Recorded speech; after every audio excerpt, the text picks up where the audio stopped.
February is Heart Health Month, and we've often heard the term heart failure. But what exactly is heart failure, and can anything be done to treat it?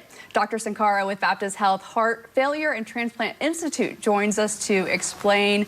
Dr. Sunkara, thank you so much for joining us today. Thank you for inviting me. I'm so excited to be here and discuss heart failure more during this Heart Month. Well, I guess the most basic question we can lead with is explain what exactly is heart failure. As you said, this needs some explanation. So I'm going to go into a little bit of how the heart functions. So during each beat, not only the heart contracts and pumps out blood, but it also actively relaxes so that it can fill with blood. So any change to this function of the heart, so whether it is decrease in the contraction or what we call the systolic function, or stiffening of the heart or what we call the diastolic function, so any changes to these can lead to a variety of symptoms. So the patients can present with shortness of breath, not being able to do much of what you've been able to do previously, swelling of your legs, or getting up in the middle of night feeling short of breath, cough, not being able to lay down flat in the bed. So these symptoms, along with those changes, say the decrease in the ejection fraction, change in the diastolic function, these all are grouped under the term congestive heart failure, and there are several stages in it. Who is at most risk for heart failure? So any of the risk factors that place you traditionally for any risk for heart issues like poorly controlled blood pressure, diabetes, obesity, being sedentary, all these traditional risk factors for a lot of issues can also place you at risk for heart failure. Is it possible that you can have heart failure without that decreased heart function? Yes, of course. That is something that not a lot of people realize, that just as the contraction function is important, the relaxation function is also very important. That's called the diastolic function.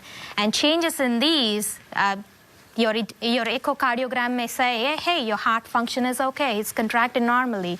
But if it's not relaxing as well as it's supposed to have, you can still have these symptoms, and it's called heart failure with preserved ejection fraction.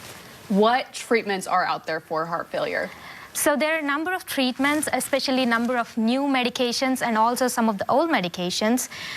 They can help improve the function. There are some medications that also help improve the diastolic function. And these medications can also sometimes help improve the longevity or survival of these patients. So for all the patients out there, I strongly recommend establishing care with a cardiologist or a heart failure cardiologist and talk to them about the options that are available, because there are a number of new medications that are available that are very good. Are there any dietary considerations that someone should think of with heart failure? Exactly. So all my patients, I do recommend a low sodium diet.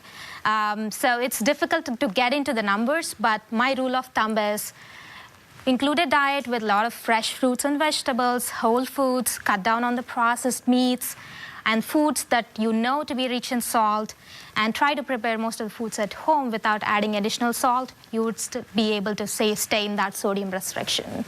I guess that's probably a diet that we should just try to live by anyway, it sounds like to me. Yeah. So what if treatments for heart failure is not working for the patient? Is there other options out there? Yeah, so a lot of patients, not a whole lot, but there are some patients that can progress beyond the point of medications. So these patients, despite being on the medications that are helpful, they find that they're not able to do anything. The functional capacity has gone down drastically. They're in and out of the hospital multiple times. They're having shocks from their defibrillators if they have it. So these patients are what we call an advanced heart failure. Of course, these are the clinical signs. There are some objective tests that we do too to confirm that. And these patients, we talk about what we call advanced heart failure therapies, which are the left ventricular assist device or the heart transplant. And Baptist Health is one of the comprehensive centers in the state, is the only comprehensive center in the state that offers both the LVAD and the transplant services. Of course, if people want more information on this, what's the best way to reach out to you? So you can reach out to our team at 1-888-BAPTIST or baptist-health.org. Just send an email and one of our team members will get in touch with you. Okay, well, thank you so much for joining us. You explained that so well, easy for us to understand. Thank you. I really appreciate you joining us Thank this you. morning. Thanks for the invitation. Yeah. Absolutely.